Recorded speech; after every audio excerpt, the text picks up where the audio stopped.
Well, let's take you back to Tunisia now, where people are going to the polls under a proportional representation system. Now, 15,000 candidates are competing for 217 seats in the National Assembly of the People. Well, this parliament will have sweeping executive powers. Now, the winner should get 51% of the seats to form a government. Now, 96 parties are taking part in the elections, but the main battle is likely to take place between conservative ENNAHDA and centrist NIDAA parties. Now, the elections are overshadowed by security problems and high unemployment.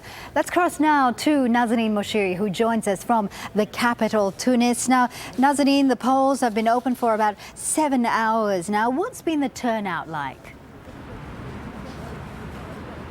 Well, I'm actually here at the Independent Electoral Authority for Tunisia, and I've just spoken to one of their officials, and he's quite hopeful that the turnout by the end of the day should be at around 41%.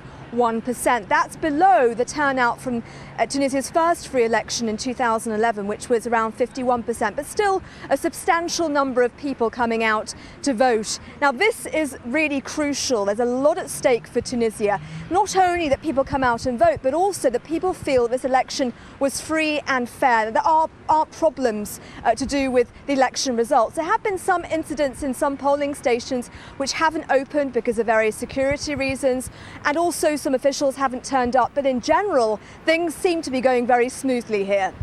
Nazanin, no party is expected to get the majority of the votes, but what would then happen in that case?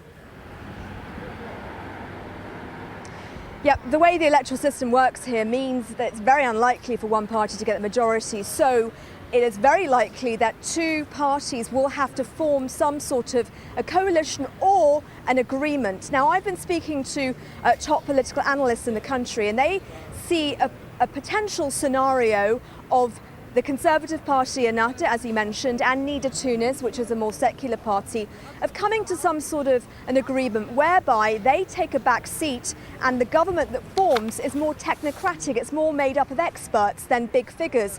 That would be a positive move for many Tunisians who don't want one part of the political spectrum to dominate things here. They want a compromise and national dialogue, as we've seen in the last year or so.